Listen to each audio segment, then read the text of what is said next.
All right, so we're back. Apologies, Jeromes. We're about 20 minutes late, but whatever. I'm forever going to hold this against Ameer Abdullah, and I'm going to actively be rooting against him in training camp. I actually hope he doesn't make the team because he made our Friday live stream, live chat late. But we're up and running now. We got your Qs. We got a couple A's. We're going to talk some movies. It's going to be a fun little time here. And we've been doing this all week. Hour longish, live streamish shiz or around noonish all week. Maybe we'll do it next week. We'll depending on feedback. So we'll see what happens there.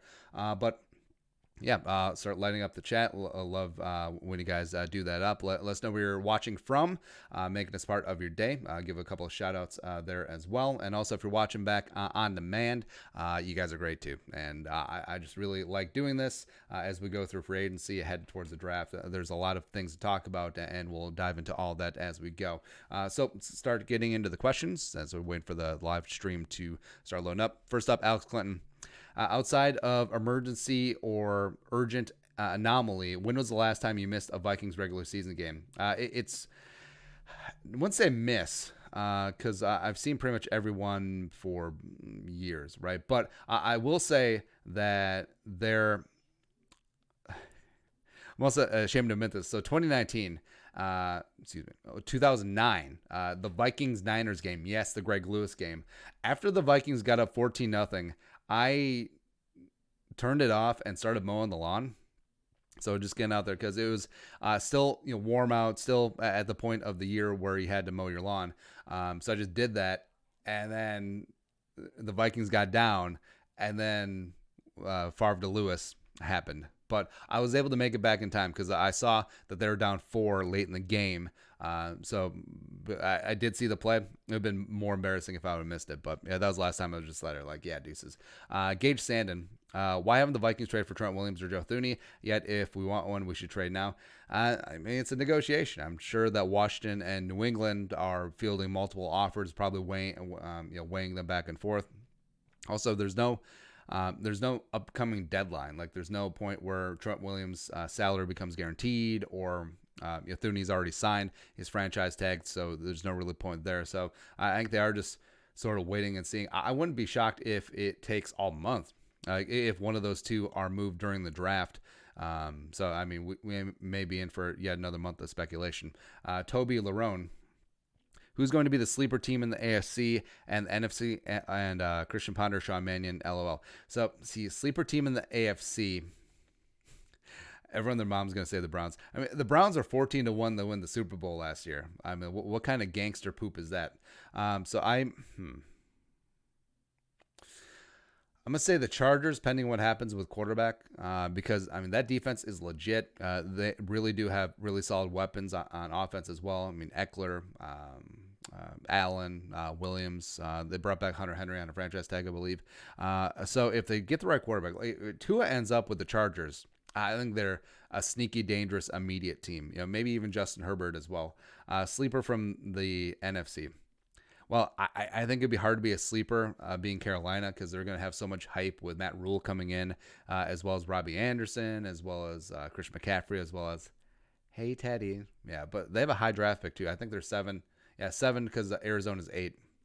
So they're going to get some immediate help right away. Like, imagine if Carolina lands Jerry Jeudy or CeeDee Lamb and Teddy gets another weapon. It's just beautiful. Sexy time.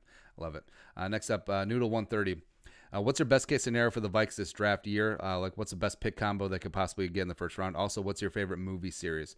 So I thought about this, and I would love to come away with one of the top 6 tackles, one of the big 6, right? And to recap the big 6. So for us, it's Andrew Thomas, Becton, Wills, Wirfs, Josh Jones, and then I also put Austin Jackson there as 6. You could persuade me that Ezra Cleveland really should be 6, but or it should be a top 5 with Austin Jackson on the outside. It's fine. But the more I think about it, even though it is extremely deep at wide receiver, cornerback, there are certainly tiers at both positions. So if the Vikings went cornerback, wide receiver in the first round, and then doubled back in the second, third round, went offensive line, like I wouldn't be mad. I really would not be upset about that. Like say the Vikings went Christian Fulton and Jalen Reagor or Denzel Mims in the first round. So you get your cornerback, you get your wide receiver. Second round, went Ezra Cleveland. Third round, one of the 2 third-round picks that they pick up, Jonah Jackson or Nathani Moody, who potentially could fall that far, or Prince Wego from Auburn, which we just did a video on this morning. Wanogo, I would be okay with that. I really would, because Wanogo is going to have to sit for a couple years. Ezra Cleveland can contribute right away. I think he would slot in at left guard.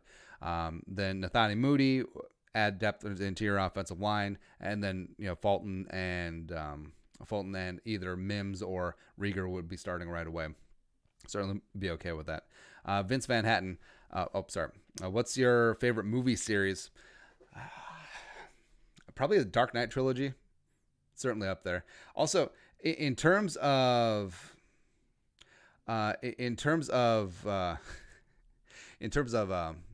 just really stupid, turn your mind off, enjoy the movie, popcorn movies.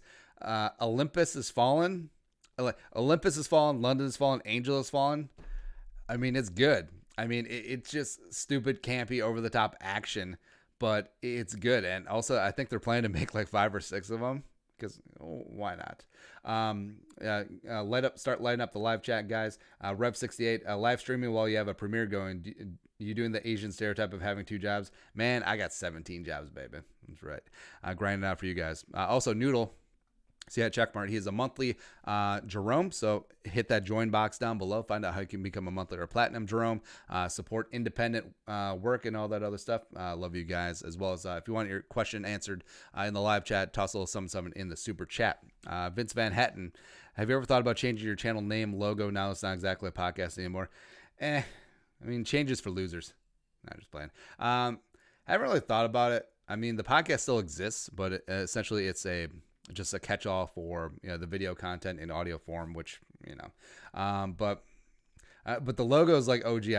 We've had fans send in treatments for like new logos and stuff. I'm just like, I like the simplicity of it. I like the simplicity of, hey, I went into Microsoft Paint and before I even knew how to use Photoshop and just cranked that out in 30 seconds after a couple of cocktails. And I was like, I guess it was great. Sion Agna, would you want the Vikings to draft AJ Espinenza if he's still available by the time the Vikings pick? I do have issues with the edge class this year. I mean, beyond Jace Young, like there's no like full-on world beaters out there. So Espinenza and Kilavon Chason from LSU certainly is intriguing. I would put him. So I'll go Chase Young, go Chason. Then I put Espinenza and Gross Matos probably around the same level, which would be fine. Also, if the Vikings are committed to moving to the 3-4, I think Espinenza as well as Gross Matos would be fine as a 3-4 defensive end, as a 5-tech. So, I mean, it wouldn't be my first choice. I wouldn't be fist pump snap calling. I think it's a fine pick. But also, I mean, just some of the other options that the Vikings will have at 22 and 25 certainly are more interesting to me. Peyton Miller. Is there any movie that's supposed to be coming out soon that you're really excited about? I'm excited about Tenet. So the next Christopher Nolan movie. I'm a big Christopher Nolan fan. Like the Dark Knight trilogy was amazing. I like Dunkirk. Memento from back in the day was really good. The movie with Guy Pearce. See here. Oh, The Prestige. The Prestige might be in my top 10 in terms of, all right, so I have 2 different top 10s. Top 10 favorite movies of all time, as well as top 10 rewatchable movies of all time.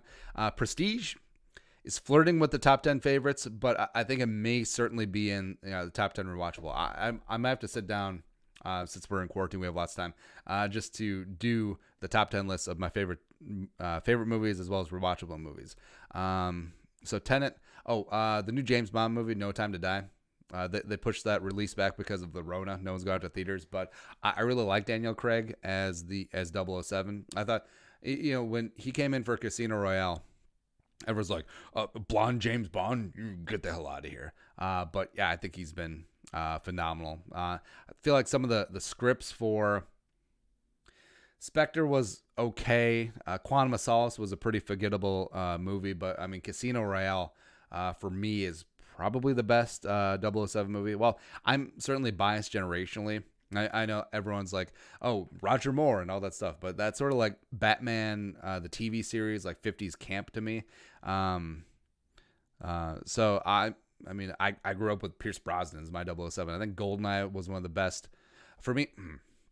So Casino Royale, Goldeneye are the top two. I mean, the rest of the list is pretty debatable, but I mean, certainly N64 and the Goldeneye video game help influence, but Goldeneye is just a great movie, really is. Jacob Sly. Will we be able to tell if Spielman is safe beyond this year based on the moves in the draft, players we draft, and trades we make? I actually think that the Vikings are going to go relatively vanilla in this draft, so you're not going to see moves of desperation in all likelihood from Spielman, which I think you would see if he was a little bit more desperate, if he needed that quick hit, quick fix. Because remember, like when the Bills, when they're almost getting done with Doug Whaley, he started making some. Actually, no. Giants general manager, like Doug Whaley, of course, did make some desperation moves, but Giants. Now I gotta look that up.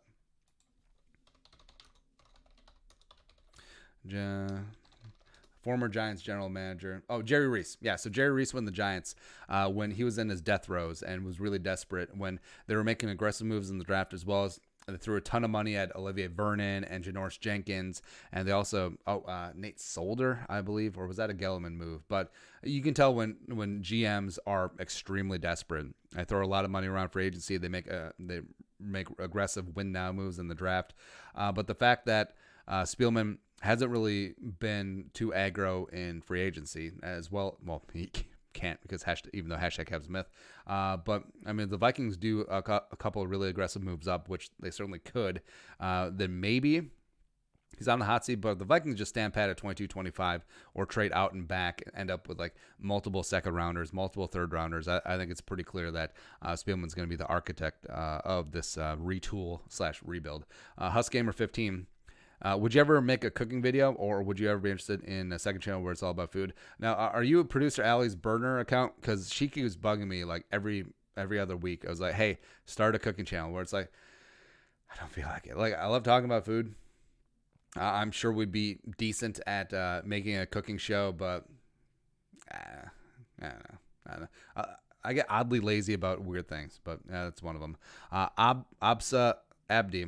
What movies pop in your head based on the offseason move that's been happening around the league along with this year's draft class? All right, so this Vikings offseason reminds me of the movie The Alamo. So it was a early 2000s movie. Oh, now I gotta look it up. Right, because this is what we do. 04. This is a great movie. It really was.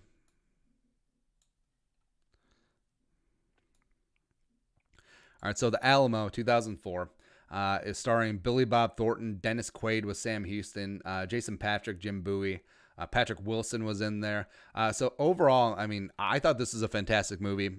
Took a little bit of poetic license, as a lot of historical movies do, but this was a fantastic movie, and it got panned. Like it was a box office absolute bomb, and you can see now even still it gets a 6 out of 10. So why is the Vikings offseason like the Alamo? It's because, well, it's last desperation, a brave last stand, but no, it's something that I really like, that the national folks or a lot of people is like, because I'm actually okay with the Vikings offseason. I mean, Diggs was not going to be back. The Vikings got a great haul in return for him.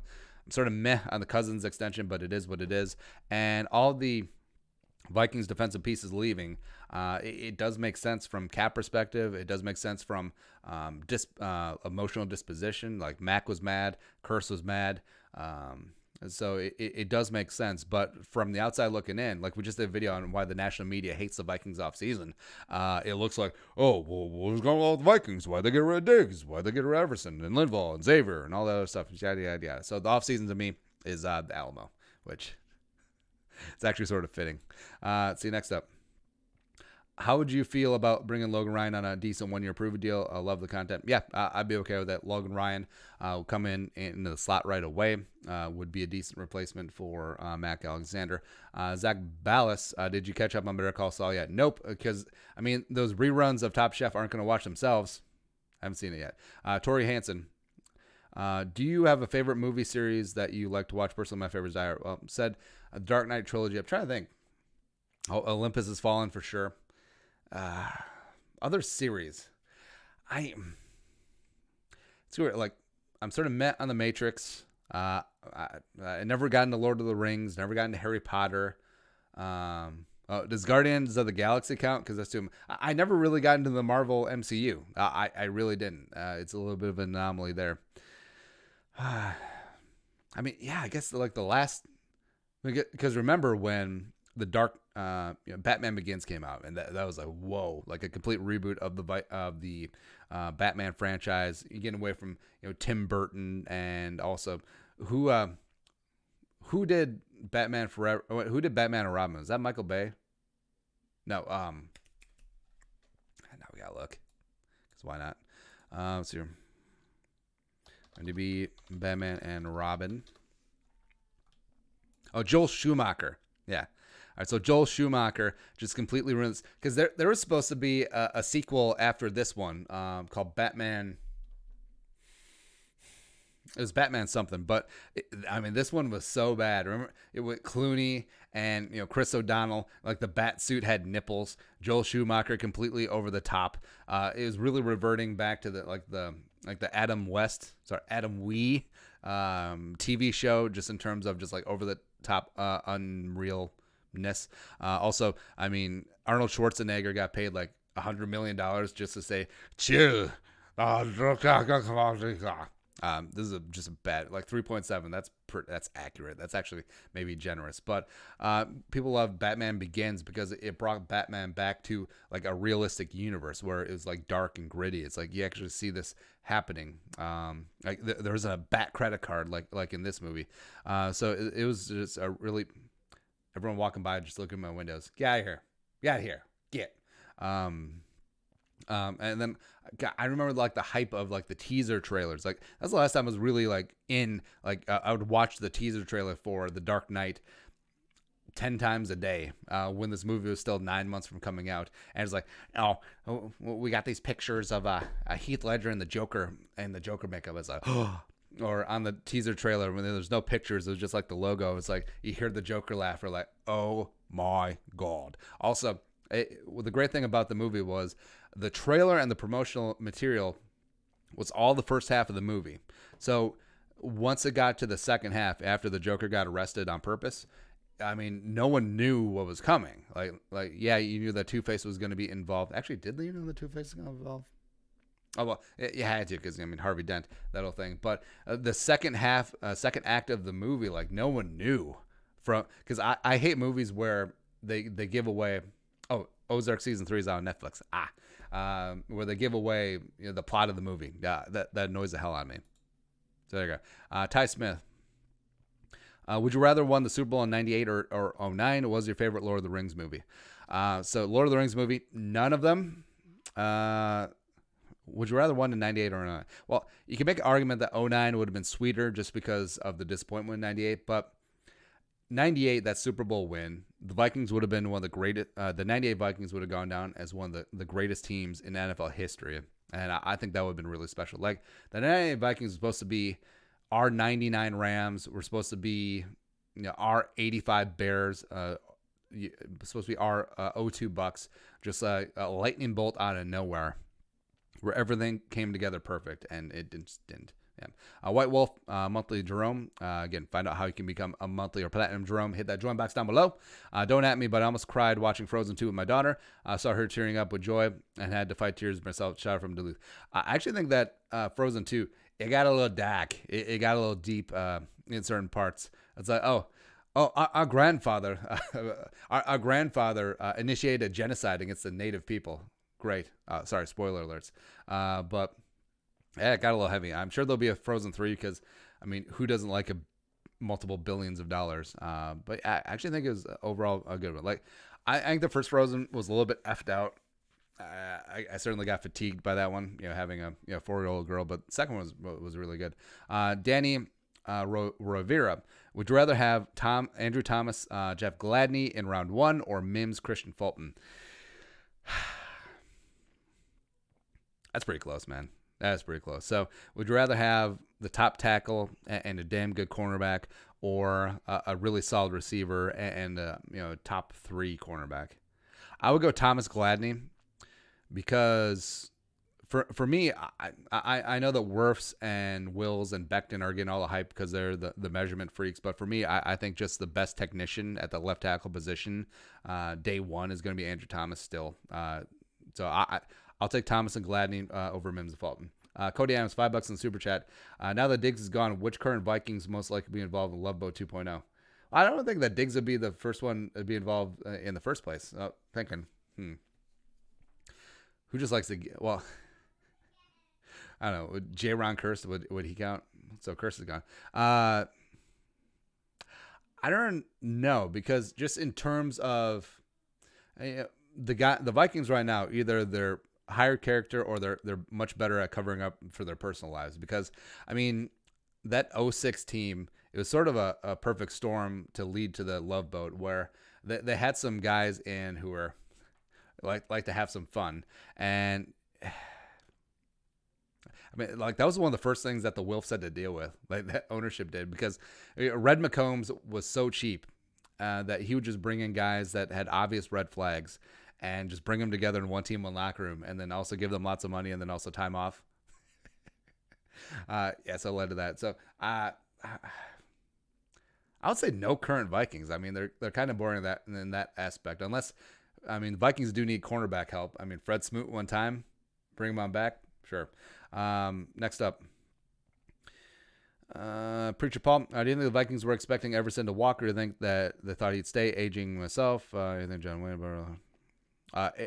He likes John Wayne movies. Jeromes, have a safe and blessed weekend. Catch you on the flippity flip. I think the Vikings certainly wanted Everson back. Everson, I believe, wanted to be back, but they just couldn't come to agreement on a price. I'm gonna be really mad if Everson signed somewhere for like $6 million a year, because I think that would have been perfectly fine to bring him back, just leadership, as well as I think he certainly has a little bit left in the tank. Nelly Thorne, in all seriousness, do you think the Vikings will be in position to draft Trevor Lawrence next year? Well, in our scatterbrain conspiracy theory, we want them to trade out one of the first-round picks for future sugar. They got an extra 4th from Buffalo next year. I think the Vikings will make the playoffs. I think they'll win the division, so they'll be drafting in the late 20s anyway.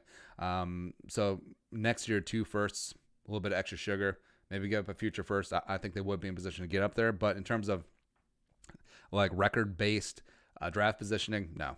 Amaya Deshpande, what are your thoughts on Nick Coe from Auburn? I wouldn't mind taking him in the 3rd. I like Nick Coe for show. I think he's one of those guys where physically and skill set wise, you would have expected more production in college. I don't think this is a Danielle Hunter situation at all. But I think Coe can play some inside, can play D-end, as well as, if they are moving to a 3-4, could play that 3-4 defensive end pretty solid as well. So I wouldn't mind him as terms of a guy who's got physical skills, hasn't hit his potential yet. I think he'd be a nice pickup for Andre Patterson and crew.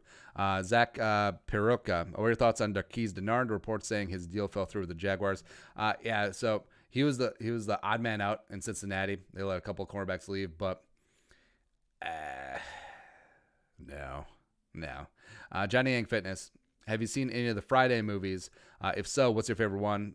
Well, OG Friday is obviously the best. I think the sequels got a little off the rails, a little bit out of line. But man, like that movie Friday, introducing the world of Chris Tucker, and he was amazing. Ice Cube also was a phenomenal actor. I mean, because Ice Cube had done Boys in the Hood before Friday, I believe. But just in terms of Ice Cube being like a really solid comedic actor, it was great. I mean, we have the movies like Are We There Yet? Because of Friday. And that's just a great movie. It just really was a really well done movie. I mean, we still have, how many lines from that movie are still in the current pop culture lexicon now? Like, Debo, how you get fired on your day off? Damn. Bye, Felicia.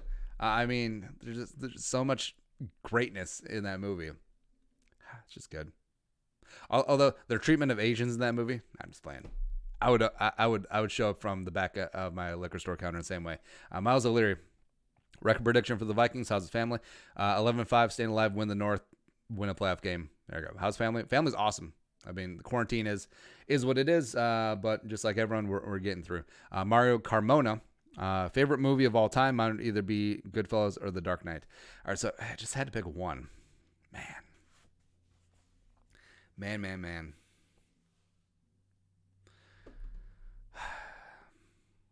So, favorite movie, as well as you're putting in rewatchability.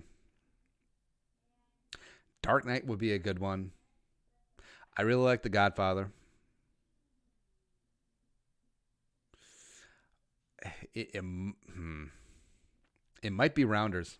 It really might be Rounders because I love poker. I think just removing the poker from it, I think it's just an extremely well done movie. It's a very quotable movie, very rewatchable movie. I think Matt Damon's performance is great. Ed Norton really did steal the movie, as well as Malkovich. In my club, I will splash the pot whenever I please. So just completely over the and when all right. So the guys who did Rounders also are behind the show Billions. So when Malkovich showed up in essentially the Teddy KGB accent, just completely over the top, it was amazing. It was really just amazing. Put in where you guys are watching the stream from today, as we're starting to get on and starting to catch up. I'll give a couple of shout outs there. Brett Versilis, have you seen Saving Private Ryan? What are your thoughts on it? Saving Private Ryan is certainly up there. I think it's probably my favorite war movie. Very rewatchable as well. But just also like that really hadn't been done before, where you just had such a realistic depiction of the D-Day landings, where it was just so raw and real. They talked about veterans of Utah and Omaha Beach, as well as Juna Sword and Gold for the Canadians and British. Just like watching that scene, it was really real to them. So I think I love Spielberg because he is so old school, practical effects as opposed to just relying on CGI. Well, except for Indiana Jones and the Crystal Skull. I thought that was an okay movie. I don't think it deserved all the hate that it got. But when the scene when they were in the jungle with Shia LaBeouf and the stupid monkey swinging from the trees, fighting the Nazis, I was out. But Saving Private Ryan, it's a phenomenal movie. It's probably my top 10 favorite movies. I think Tom Hanks was amazing in that. Tom Sizemore was fantastic as well. Ed Burns was really good. It's just a great movie. Just a really great, heavy movie. Also, cameos in that movie. So, but Adam Carolla was, I think he said he was offered a role in that movie. He was the guy, when they come across that crash plane with the general, where it was too heavy because they put an iron plate or steel plate on the bottom. Adam Carolla was going to be that guy who was introduced the Ranger Squad to that plane, FUBAR and whatnot. All right, so cameos in that movie. So Bryan Cranston is one of the generals with Marshall and Dale Dye in the beginning. So Bryan Cranston, Ted Danson is in there. He's one of the Pathfinders. Paul Giamatti. Paul Giamatti was an airborne, 101st Airborne guy. Where it's just when that happened in the movie, it's really? Paul Giamatti? The guy from Sideways? Okay, sure. Gosh, there's so many just great cameos in that movie. Because everyone knew it was going to be a historic movie, and everyone wanted to be involved. Although Billy Bob Thornton, I read in the IMDb trivia, he was supposed to be Sergeant Horvath before it went to Tom Sizemore, but he didn't like water, so he didn't want to shoot that opening scene. I think Billy Bob Thornton would have been great, even though Tom Sizemore, in between lines, was great at reading his lines. It was just a great movie. Seth V. Herman. Do we have the cap space to go after the Colts surprise cut Pierre Desir? If so, should we? Maybe. I think the Vikings right now, they're really good at breaking news. Um, they're really good at breaking news right during while we're recording. So talking about Trent Williams, that's pretty obvious. Also, our Doogie's talking about that they're in on a bunch of DBs, which is no shocker. So I'm sure maybe. Bryce Kettling. Who's your favorite member of the Jackass crew? I really like Bam Margera, even though, I mean, Steve-O, I think Bam Margera was the best because he was actually naturally funny, where Knoxville was more shock value. Same thing with Steve-O, like just certainly over the top. I think Bam like had legit comedic chops. And it's just unfortunate that it's sort of out of the game now. So here, Don Vito too. I mean, come on. Salvador Estrada. Andrew Thomas was projected as a top offensive lineman for the longest. Why does he keep falling on the boards? This is another Jawan Taylor situation. Well, he's falling on the media boards where I feel like teams are really just solidifying their big boards now, where you do see movement based on, well, we're hearing from teams. I think it's more needing to generate fresher content, because if all the hay is in the barn, I mean, there's no more games. There's no pro days anymore. And there's no more combine. There's nothing like that. So the hay is in the barn, right? So your big board should be pretty much set. But you see, some of the media people, some of the draft experts, their big board shifts, and all of a sudden it changes. Even guys that really do the work and you really respect. And I think it's just more keeping eyeballs on it, because there's still a month to go before the draft. And so you're starting to see, Becton is starting to rise up. Well, Becton after the combine shot up, and then all of a sudden it was Jedrick Wills shooting up, Tristan Wirfs as well. So I think it's part overthinking it, part having to change things a little bit, because say you have 7 mock drafts and the last 5 all look the same. I mean, no one's going to click on your stuff. So you'd have to change things up a little bit.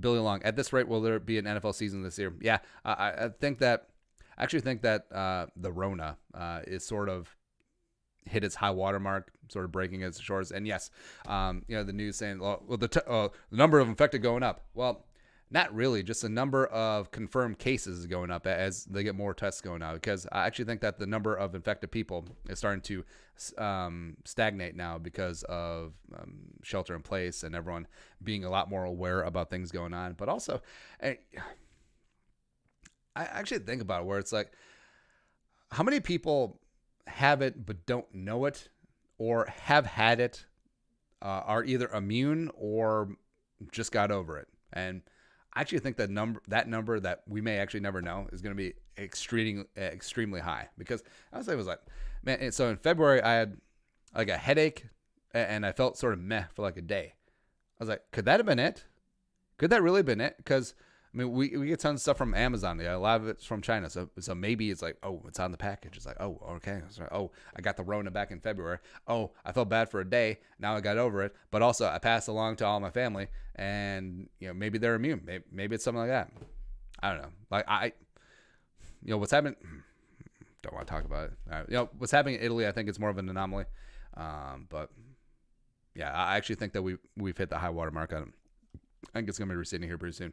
Vikings fan 107. What are the chances we should trade Kirk, and what could we get for him? So no trade clause still in effect this year. Maybe next year. But also I think it might be a spot where sort of like the Brock Osweiler trade, where the Texans actually had to give the Browns value to take on that contract. So maybe the Vikings have to trade Kirk Cousins and a second rounder just to take on that deal. Roselle Chavis, if Thaddeus Moss or Andy Sutton is available in 4th, 5th, should the Vikings draft him in future times? I mean, yeah, if he's there in the 5th, sure. Yeah. But yeah, Irvin and Thad, that'd be a pretty dynamic deal. And also, if they move on from Rudy in the future, maybe it is a spot where where Irv takes back 82, which he wore in college and high school, and then Thaddeus takes on 84, just a Yankee swap. Top 3 football movies of all time. Any Given Sunday, which, yeah, I get it. It's extremely over the top and not believable, but I mean, it gave us Willie Beeman. Also, Al Pacino's just really good in that movie. See what else here. Friday Night Lights is good. I thought the TV show, even though I don't watch all of it, was a bit better. Billy Bob Thornton was great. Man, I'm just a Billy Bob Thornton fan. Let's turn into the Billy Bob Thornton hour. And then, controversial pick. I'm going to say The Longest Yard, Adam Sandler. Like, that might be the last Adam Sandler movie that was good. Or it was actually funny. I mean, Cheeseburger Eddie, Terry Crews. Come on. I got the fries, though. That's your eyes. I got these cheeseburgers that will... Just got these cheeseburgers, man. Chris Rock was great in it. All the former wrestlers like Goldberg, Stone Cold was in it. I mean, it was just great. It was just a really good movie. I mean, Peter King makes a cameo with a bunch of other sports media jabronis. It was fun. Seth Herman. If the Niners offered Nick Mullins and Deebo Samuel to us for Kirk in a second, would you? Yeah, I would. I really would. Zach Hazlius. Can the Vikings legitimately win the division this year? Yes. Have hashtag faith. Let's go. Elijah Pearson. Again, guys, save your mock drafts. We're going to do a specific mock draft video, but yeah. What are your thoughts on this mock draft? Jones, Ruiz at 25. Ooh, Bryce Hall, Kareem, KJ Hill. I don't like that they waited so long on receiver. I mean, KJ Hill, I like that he was super productive, but I'm also he's not going to be a measurements guy. I mean, Kareem's fine. Bryce Hall, love in the second. Josh Jones, love at 22. I think that might be a little bit high for Ruiz, but also this isn't a great interior offensive line class. Ryan Sullivan.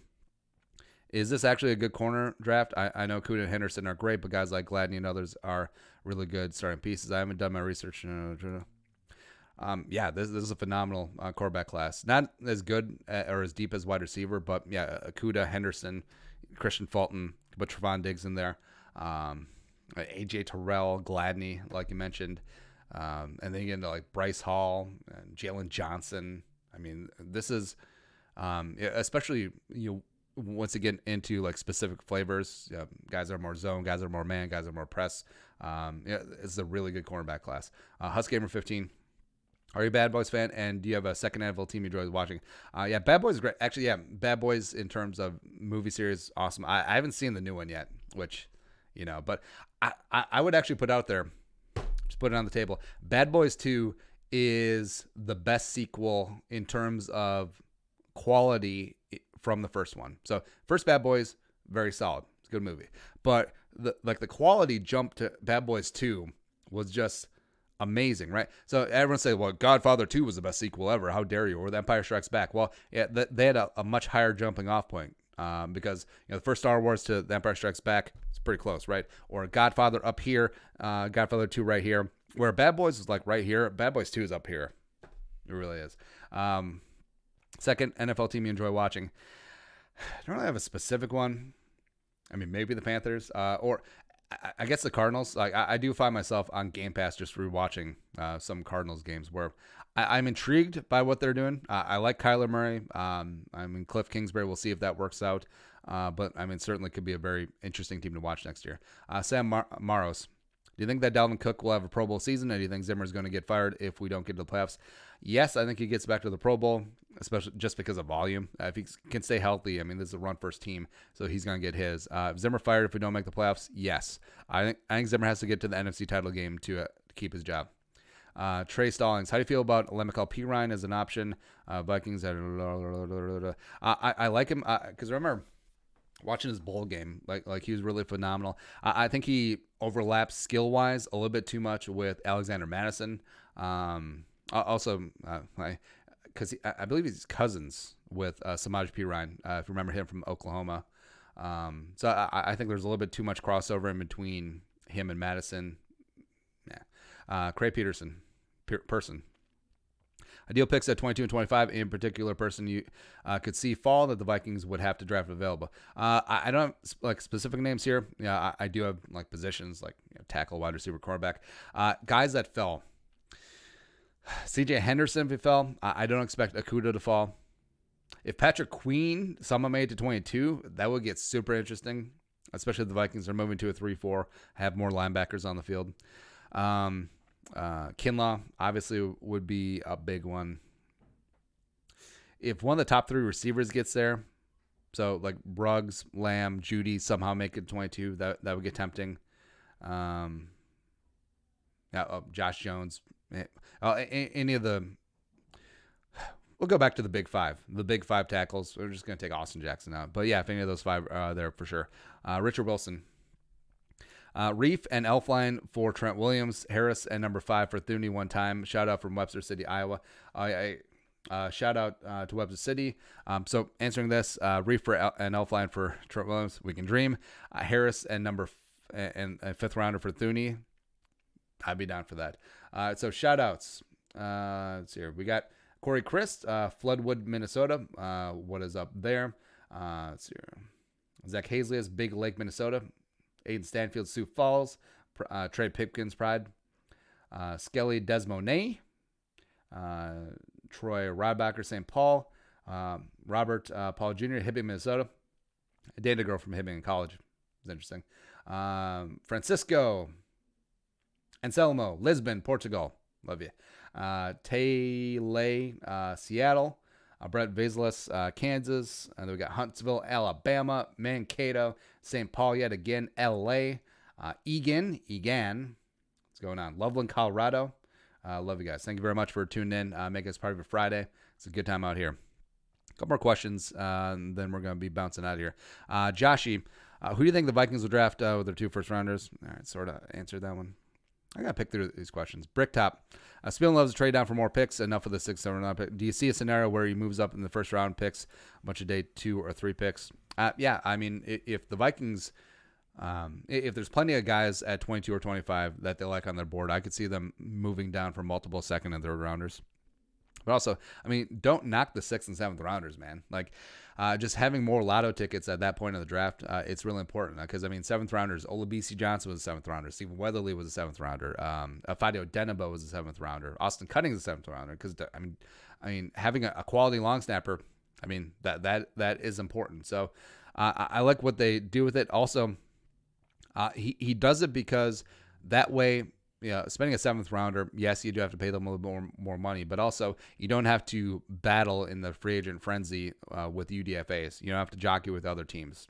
So I actually think that is a big advantage as well. Joseph Young, do you see Laviska Shenault turning to a solid number 2 receiver, or we'd end up being another Cordero pass if we take him? Yeah, I could see him. He is a little bit more. He's a little bit more. Gadgety than, say, like a Jalen Reagor. I think Reagor could develop into a really solid receiver. But Laviska is, I mean, just a lot of fun. He really is a lot of fun to watch. Can play multiple receiver spots, can play running back, a lot of stuff. So, I mean, if they used him the way that they were supposed to use Cordero, and they're supposed to use Cordero the way they use Percy Harvin, I think could be a great pickup. Evan Bajelica, which 10 to 15 range prospect would you most happy fall 22? Javon Kinlaw. Plus, if you're in MCU, you should give it a movie to rank sometime. I am not, so I should just do a ranking just of ones I've seen, because I've seen. Well, I love the Guardian movies.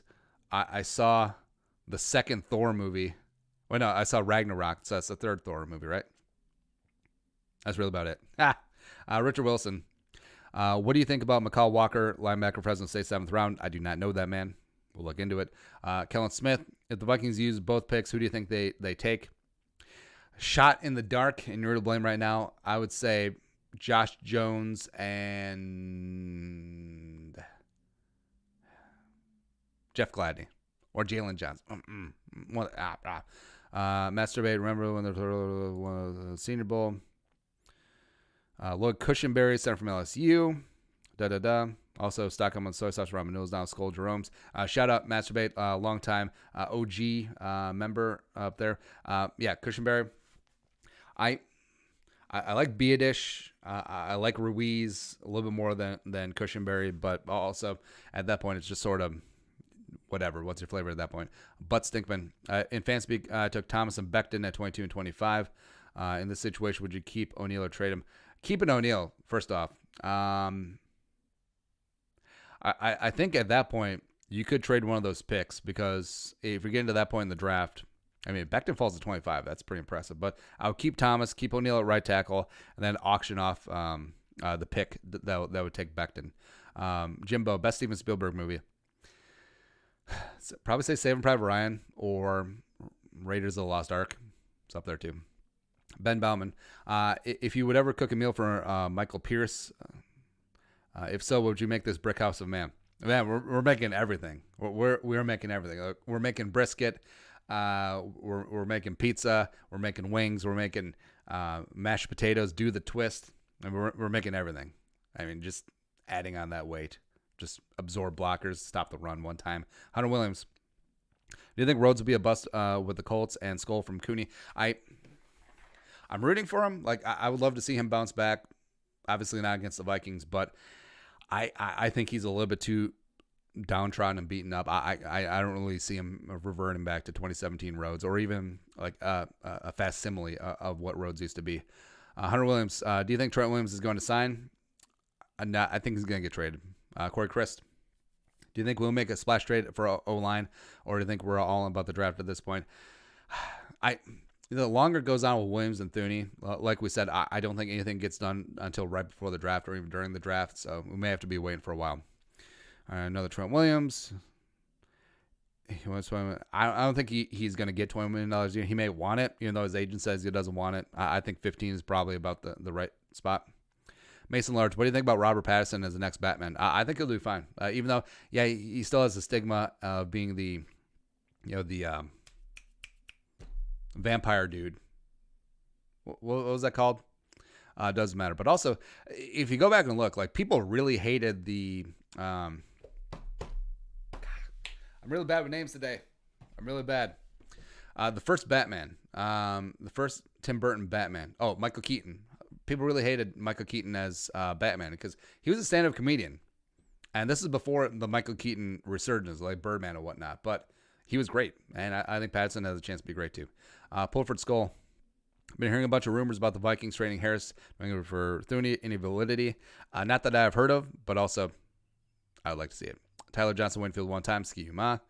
What's your opinion on Michael Pittman Jr.? Would you be okay if the Vikings draft him?